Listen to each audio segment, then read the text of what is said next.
tema kita saksi bagi Kristus. Demikian firman Tuhan. Tetapi kamu akan menerima kuasa kalau Roh Kudus turun atas kamu, dan kamu akan menjadi saksiku di Yerusalem dan di seluruh Yudea dan Samaria dan sampai ke ujung bumi. Terima kasih.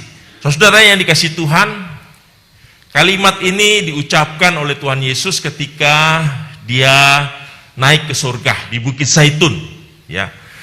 Dan kalimat ini diucapkan oleh Tuhan Yesus untuk mengingatkan murid-muridnya, bukan hanya waktu Tuhan Yesus hidup, tetapi juga pada masa kini, yaitu supaya kita menjadi saksi bagi Kristus. Yang saya mau tekankan, yaitu di ayat yang ke-8b, dan kamu akan menjadi saksiku di Yerusalem dan di semua Yudea dan Samaria dan sampai ke ujung bumi. Dan itu adalah amanat. Dan Tuhan Yesus juga menyampaikan pesan ketika dia naik ke surga supaya kita menjadi saksi. Dan di sini menarik sekali dikatakan, saudara, supaya kita menjadi saksi Yesus, ya, saksiku di Yerusalem dan semua Yudea, Samaria dan ujung bumi. Sebenarnya dalam bahasa aslinya lebih tajam, saudara. Supaya kita menjadi saksi, yaitu kai Yudea, kai Samaria, kai ke ujung bumi. Itu pesan Tuhan Yesus. Masalahnya kadang-kadang kita beranggapan, waduh, saya ini belum belajar sehingga saya belum bisa untuk bersaksi.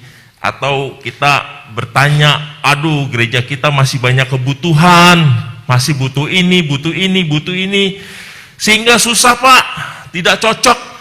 Untuk sekarang ini tidak tepat, ya, apalagi sekarang lagi COVID, ya, sehingga benar-benar sepertinya susah untuk menjadi saksi Kristus.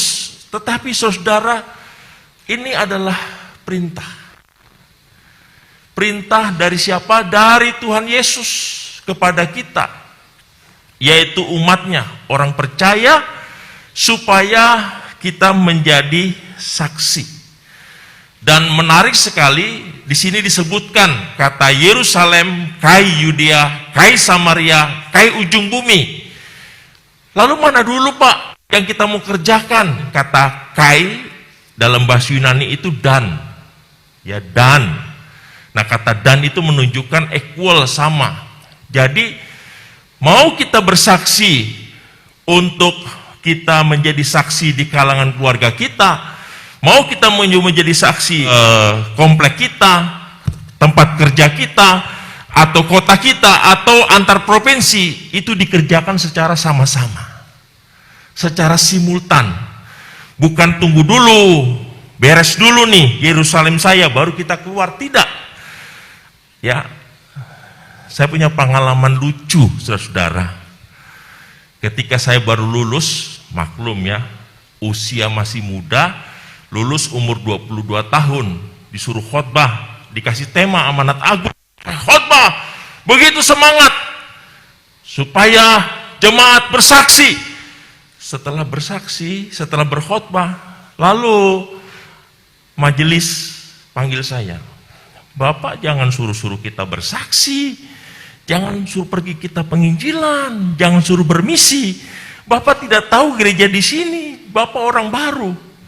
Kita masih banyak kebutuhan, kita banyak yang perlu dibebaskan, sehingga jangan Bapak asal ngomong saja, asngom. Ya namanya juga pengkhotbah tamu, jadi saya angguk-angguk saja ya. Dan sejak saat itu saya tidak diundang lagi, saudara, di gereja itu. Tidak diundang lagi di gereja itu, ya, di blacklist. Wah, ini namanya wasis ini di blacklist. Setelah tahunan baru diundang lagi, saudara, diundang lagi. Bapak itu dulu kumisnya tebal, sekarang tipis. Setelah saya berkhotbah, dibilang, bener Pak, saya masih ingat dulu Bapak masih muda, bilang kita harus bersaksi. Saya bilang sama Bapak bahwa gereja kita banyak kebutuhan, karena gerejanya punya sekolah, gerejanya punya taman kanak-kanak, jadi banyak kebutuhan, jangan dulu keluar. Ternyata masalahnya tidak makin sedikit, makin banyak, Pak. Ya, nah oleh sebab itu kalau Tuhan katakan pergilah menjadi saksiku di Yerusalem, Yudea, Samaria dan ujung bumi, artinya dikerjakan sama-sama simultan. Jangan tunggu dulu Yerusalemnya beres, ya.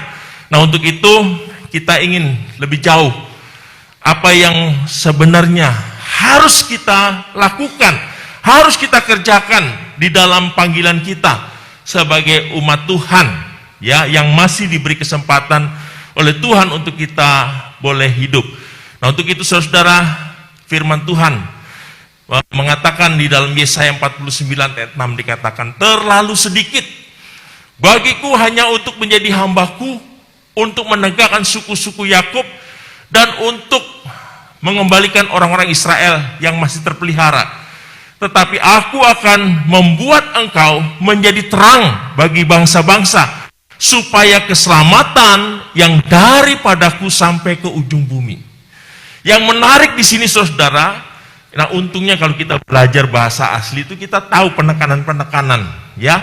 Kata terang bagi bangsa-bangsa itu menggunakan kata bahasa Ibrani kol goyim.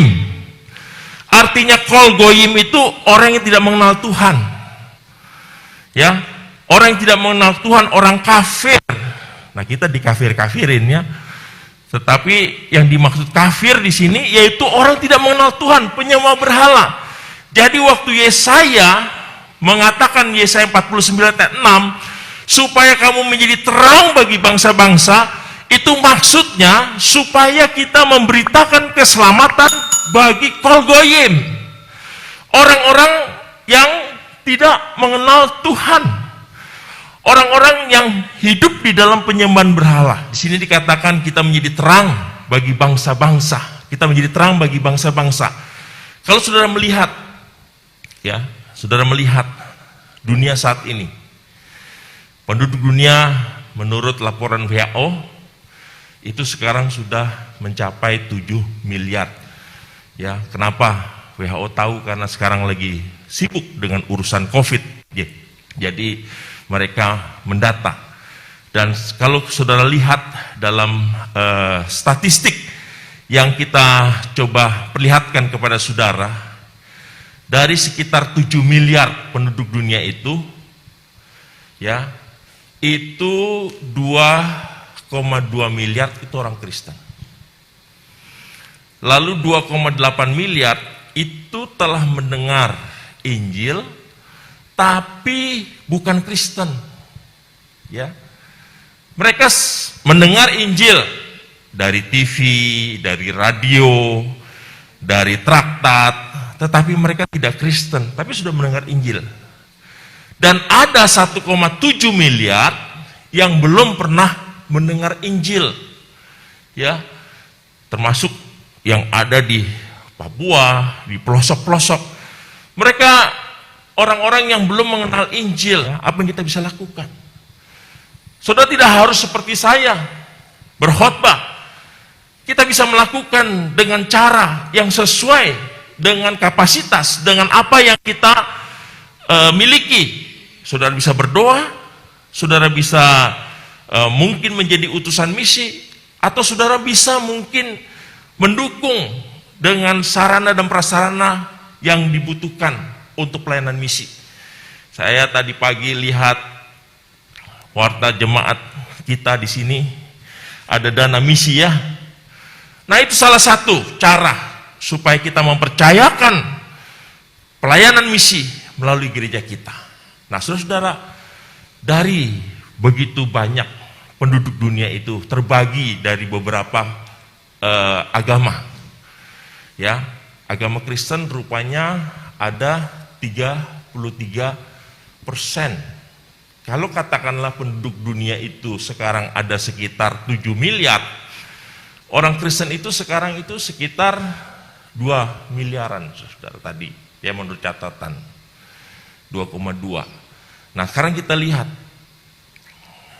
di dalam kita melayani Tuhan, di dalam kita melihat perintah Tuhan, pergilah, ya, kamu akan menjadi saksiku di Yerusalem, Yudea, Samaria sampai ke ujung bumi. Kita tidak boleh sembarangan melakukan pelayanan misi. Kita harus tahu Dalam dunia misi ada dua, ya, satu Windows 1040, yaitu negara-negara Afrika dan Asia, satu 40-70 negara-negara Eropa. Nah, sekarang saya ingin membawa saudara melihat jendela 1040. Daerah mana saja saudara bisa berdoa, saudara bisa mengambil bagian, karena itu adalah perintah Tuhan sebelum Yesus naik ke surga. Saudara suka atau tidak suka, tugas penginjilan, tugas misi, itu bukan hanya dibebankan kepada pendeta, kepada misionaris, kepada diaken, kepada pengerja, tetapi bagi semua orang percaya yang sudah menerima anugerah keselamatan. Ketika kita menerima keselamatan itu, Tuhan ingin memberikan kepada kita kesempatan untuk kita mengambil bagian. Untuk itu tadi kita nyanyi lagu, supaya kita setia, bukan setia ikut Tuhan Yesus saja, tapi kita melakukan sesuatu yang menjadi bagian kita. Nah, saudara dikasih Tuhan, saudara perhatikan, ya, ini data dari tahun 1900 sampai tahun 2020. Itu yang biru tuh, ya, yang biru itu gereja Protestan. Itu tidak ada penambahan, stagnan, saudara, ya, stagnan. Artinya tetap ada, tetapi pertumbuhan itu pertumbuhan biologis saja, ya, pertumbuhan biologis saja. Artinya karena orang tuanya Kristen, anaknya juga Kristen, sehingga dia hanya menjadi orang Kristen oleh karena orang tuanya Kristen. Lalu juga yang warna ungu itu gereja-gereja Pantekosta, gereja karismatik, itu ada pertumbuhan secara signifikan. Dan saudara perhatikan yang biru muda itu, Katolik juga sama. Tapi saudara perhatikan yang hijau, bagaimana mereka begitu berkembang luar biasa, khususnya Eropa. Kalau saudara pergi ke Eropa, hampir Inggris itu separuh milik orang-orang dari negara Arab. Ya. Dan sangat menyedihkan sekali perkembangan kekristenan di sana. Atas anugerah Tuhan, saya pernah 3 bulan di Eropa.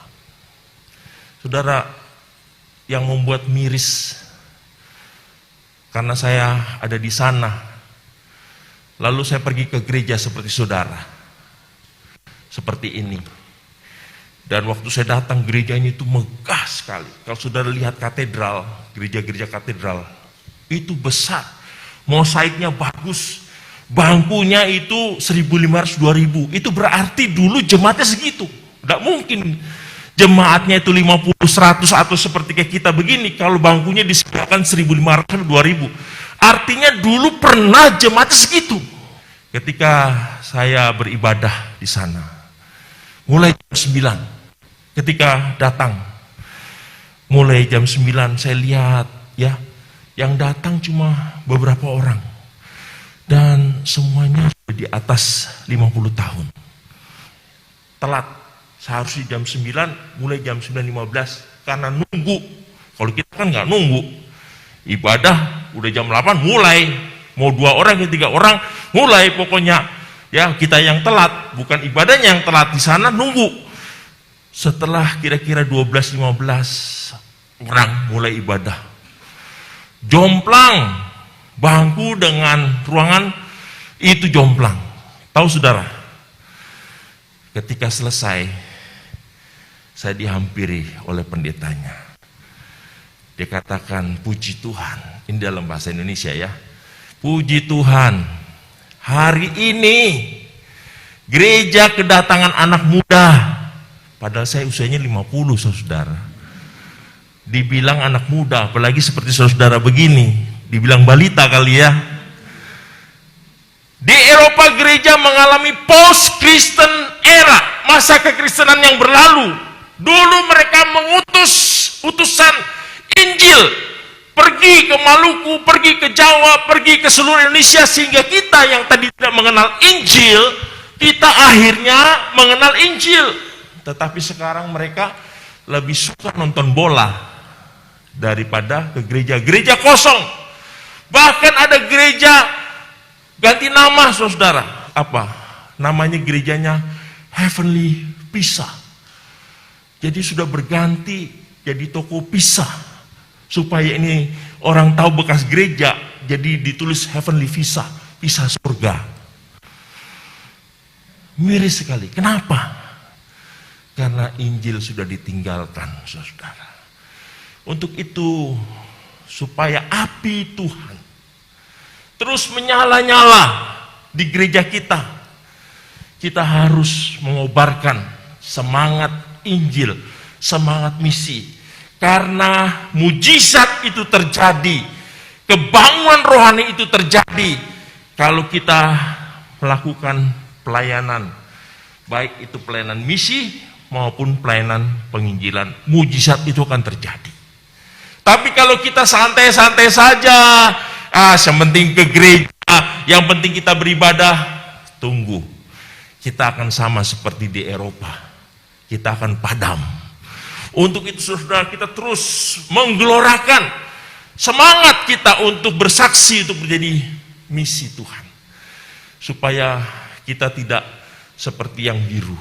Menurut catatan saudara, memang gereja lagi marak. Memang gereja lagi rame, tapi yang terjadi bukan orang yang bertobat, tetapi orang yang bermigrasi dari gereja tertentu ke gereja tertentu. Dia bosan ke gereja ini, dia pergi ke gereja ini, melakukan misi. Apa itu misi? Melintasi batas dari gereja ke non gereja demi proklamasi Injil. Kalau gereja sudah kehilangan semangat misi, gereja sudah kehilangan untuk bersaksi, itu bukan gereja lagi, saudara. Itu sudah paguyuban. Tunggu saja waktunya, maka akan padam. Untuk itu kita ingin menjadi saksi dari dalam gereja, keluar gereja, untuk kita memberitakan kasih Tuhan. Mengapa ini perlu? Mengapa misi perlu? Pertama, saudara, karena amanat agung, perintah Tuhan. Gereja adalah tubuh Kristus dan Yesus Kristus adalah kepala gereja. Kita adalah gereja Tuhan. Yesus kepala gereja. Kepala mengendaki supaya kita melakukan amanat agung. Itu yang Tuhan inginkan. Mengapa kita bermisi? Keharusan sebagai orang percaya. Ya, keharusan sebagai orang percaya. Itu ada dalam Roma 1 ayat 14. Ketika kita percaya kepada Kristus, kita menerima anugerah keselamatan, maka Tuhan ingin supaya kita boleh membagikan ya rasa syukur kita dan rasa terima kasih kita untuk kita menjadi saksi Kristus. Lalu yang berikut, Yesus adalah juru selamat dunia. Yesus adalah juru selamat dunia. Dia berbeda dengan pemimpin-pemimpin agama yang lain. Karena Yesus itu dia adalah jalan kebenaran dan hidup. Dan tidak ada orang yang akan datang kepada Bapa tanpa melalui Yesus. Jadi kita sungguh memuji Tuhan. Karena kita memiliki juru selamat. Saudara, saya selalu katakan, Nabi boleh banyak, Rasul boleh banyak, hamba Tuhan boleh banyak, pendeta boleh banyak, tapi juru selamat cuma satu. Yaitu siapa? Yesus Kristus. Mengapa kita bermisi?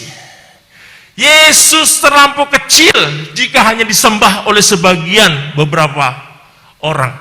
Yesus terlampau kecil kalau hanya untuk disembah internal gereja kita saja atau yang ada di rumah dalam mengikuti ibadah online. Nah ini saudara, kenapa Bapak Gembala ingin supaya kita membahas untuk menjadi saksi Kristus? Agar apa yang menjadi hal penting di dalam pelayanan misi, bahwa misi itu adalah amanat agung, bahwa misi itu adalah keharusan, bahwa misi itu adalah menyatakan bahwa Yesus Kristus juru selamat dunia, dan bahwa misi itu menyatakan bahwa Yesus harus disembah oleh banyak orang, maka digunakan kata kol goyim untuk bangsa-bangsa yang belum mengenal Yesus. Nah saudara dikasih Tuhan, kalau berbicara tentang kebenaran Injil, kalau berbicara tentang misi, itu tidak bisa hanya sekedar neto, no action talk only. Atau orang Jawa bilang ngomong tok.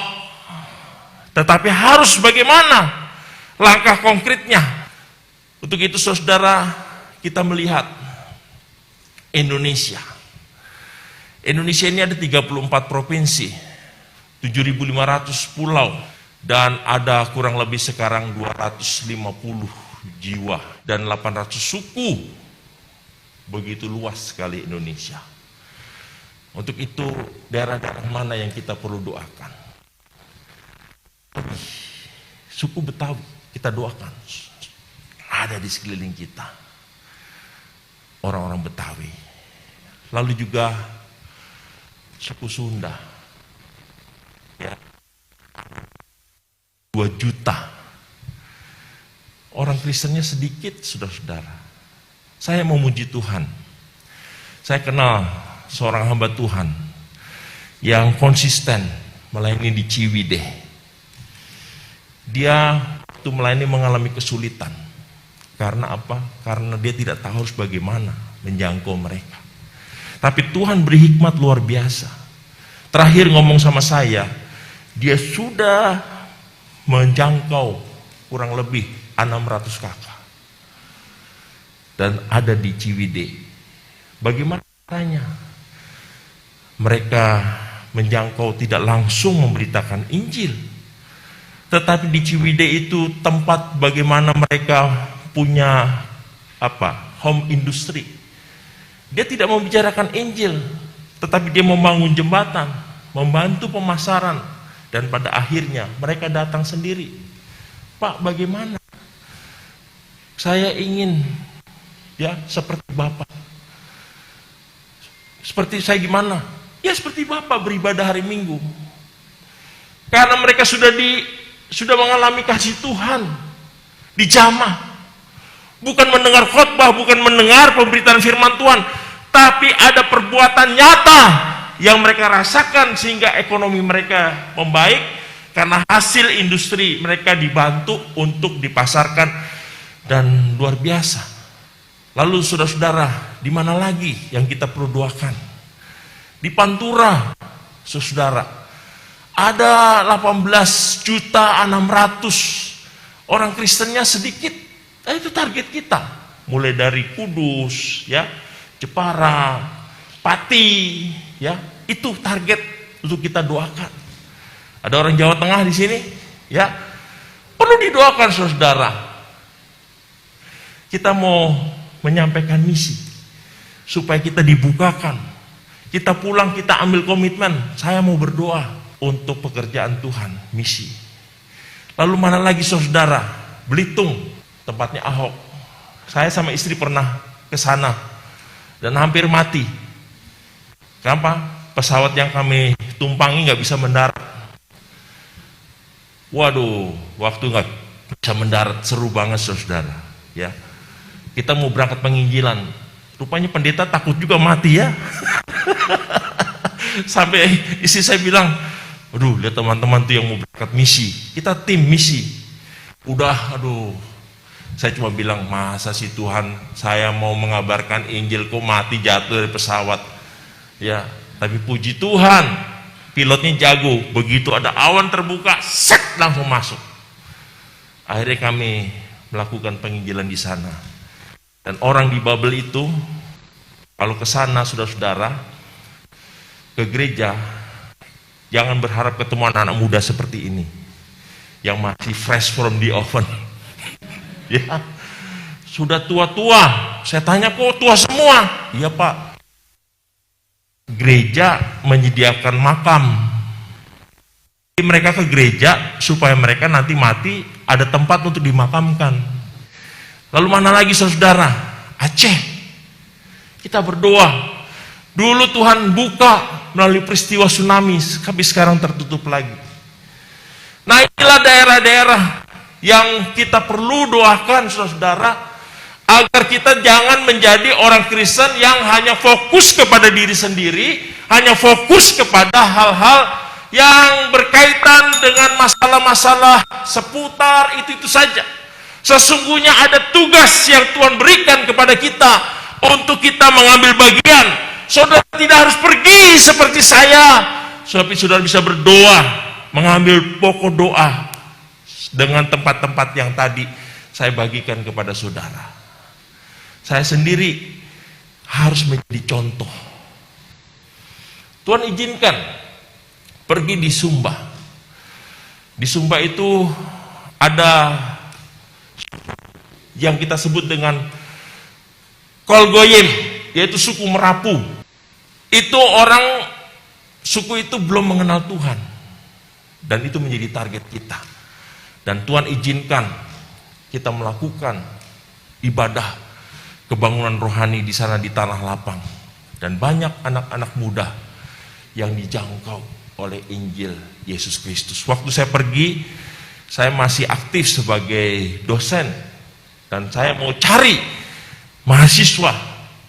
Karena saya sadar bahwa kita tidak sanggup untuk hidup di daerah Gersang. Saudara sanggup hidup di Papua? Baru masuk 1 minggu kena malaria.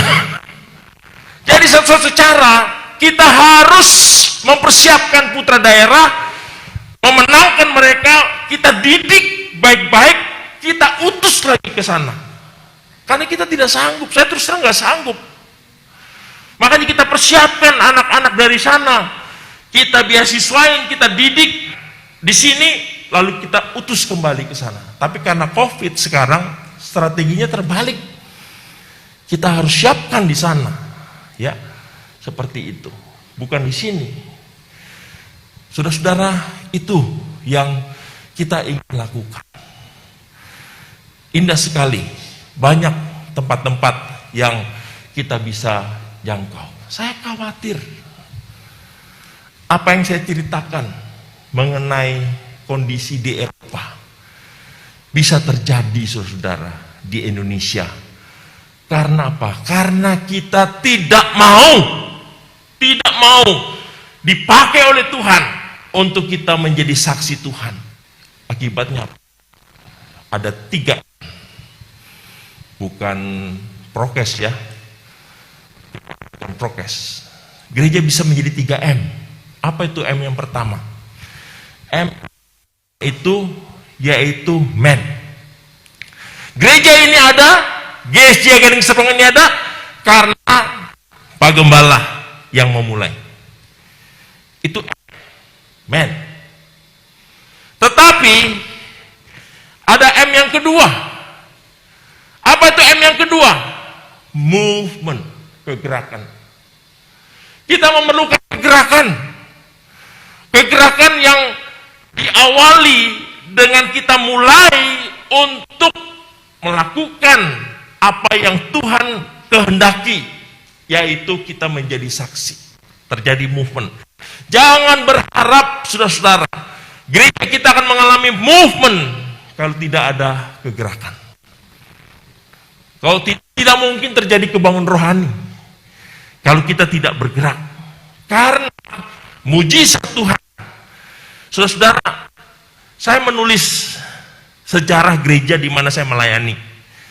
Waktu awal berdiri gereja yang saya layani sekarang sudah 43 tahun usianya. Saya mewawancarai pendirinya, itu Carl Krishna dari Amerika.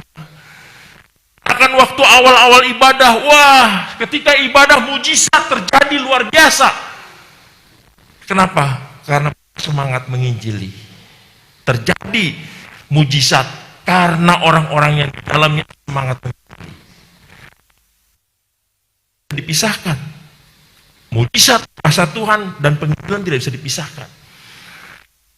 Hingga gereja mengalami movement. Tetapi bahayanya, kalau kita masuk M yang ketiga, apa itu? Monumen. Jadi monumen. Gereja tetap ada, tidak ada efek dan dampak gereja itu. Kalau tulisan-tulisan Paulus kepada jemaat di Efesus, jemaat di Filipi, jemaat di Kolose, saya pernah ke Yunani, saudara, sudah tidak ada lagi jemaatnya. Sudah tidak ada lagi orang Kristen. Yang ada justru seperti yang terjadi di Turki, di mana gereja Hagia Sophia dirubah ke museum, akhirnya dirubah jadi apa? Tempat ibadah agama lain. Itu gereja terbesar di Turki, Hagia Sophia. Gerejanya luar biasa diubah. Nggak ada lagi orang Kristen. Saya khawatir saudara-saudara, kalau kita tidak mau menjadi saksi bagi Kristus, kita akan menjadi monumen. Saya katakan ini bukan saya beremosi, tapi ini adalah satu prinsip di dalam kita hidup bergereja. Ketika gereja tidak bermisi, ketika kita menjadi saksi, tidak ada move, yang ada jadi monumen. Ya, saudara mau bermisi bagi Tuhan? Saudara mau menjadi saksi Kristus bagi Tuhan? Tidak usah saudara seperti saya pergi ke Sumba. Tapi kalau Tuhan taruh, silahkan. Saudara bisa lakukan bagian yang lain. Ya, bisa berdoa sesuai dengan pokok-pokok doa tadi yang saya sampaikan. Saudara bisa mendukung melalui misi di gereja kita dengan dana. Kiranya Tuhan memberkati kita melalui kebenaran firman Tuhan. Kita tundukkan kepala, kita mau berdoa kepada Tuhan.